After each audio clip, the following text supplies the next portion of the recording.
आइल्ने गाउँ थानकोट साथीहरू फुच्चे अब पर्ने अरे त्यही भएर यहाँ मकैहरू कति फलेको आमामा यी पाकिसकेको त।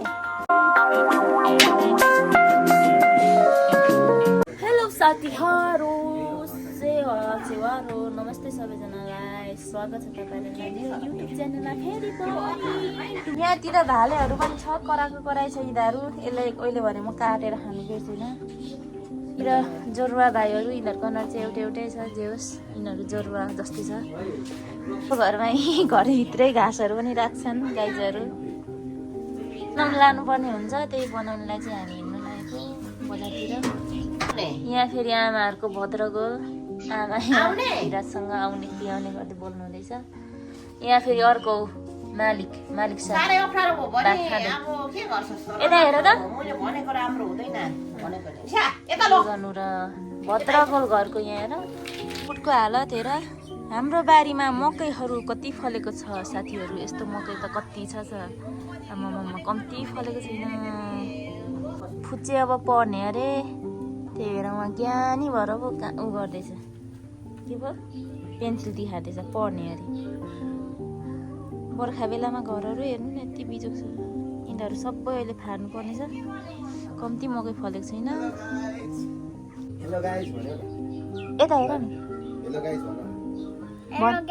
वाउ खतरा भन्दो रहेछ। अब चाहिँ हामी हिँडिसकेको छौँ घरलाई छोडेर। हाम्रो आजको काम आइस भाइ त्यहाँ मैला यहाँ। अब हामी चाहिँ जानुपर्ने हुन्छ साथीहरू बारी हुँदै। हाम्रो यहाँ मकैहरू कति फलेको आमामा यी पाकिसकेको कोही त पाकिसकेको कोदोहरू पनि छ मकैहरू पनि छ गाईहरू खतरा फलेको छ। यो के हो यो मास होला मास अनि भटमास आमामा हामी त अन्नको धनी पो भइसक्यौँ हामी। चप्पलको गरिब भए पनि अन्नको धनी मेरो चप्पल यहाँ देख्न सक्नुहुन्छ साथीहरू। गाह्रो छ मामामा कोदो रोपे गरे आमाहरूले सब कोदो। तिमीहरूलाई केही भन्नु छ आमामा यिनीहरू त लास्टै हुन्छ पो देख्यो त। जान्छौँ बनाउनुलाई। शिव छ्यामाको मेसिन बिग्रेको छ ब्लगबाट थाहा पाउँछ होला आमाले भनेको छैन।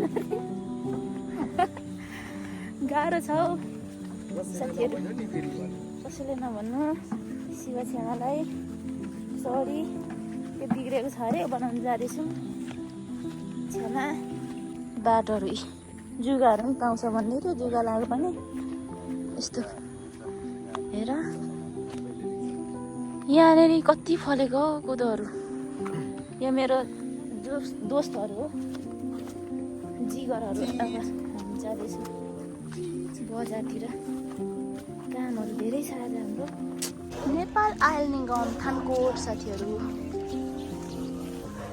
यहाँ फेरि दुईजनालाई भरिया बनाएर हिँडेको छु मैले। ऊ अग्लो रहेछ आयुष माइला भन्दा। मेरो दुईजना प्यारो भाइहरू हो यिनीहरू चाहिँ एकदम मेहनती छ। कोही बुहारी चाहियो भने यहाँ सम्पर्क गर्नु होला म छु। कन्ट्याक्ट नम्बर पनि छोडिदिन्छु म। एकदम मेहनती छ यिनीहरूको दुःख यहाँ मेहनत। अब हामी यता आइसक्यौँ चोकमा। कहाँनिर यो बनाउने ठाउँ थाहा छैन। आइसक्यौँ मोटर बनाउने ठाउँमा। यहीँ बनाउनुहुन्छ अरे मोटर हाम्रो मोटर।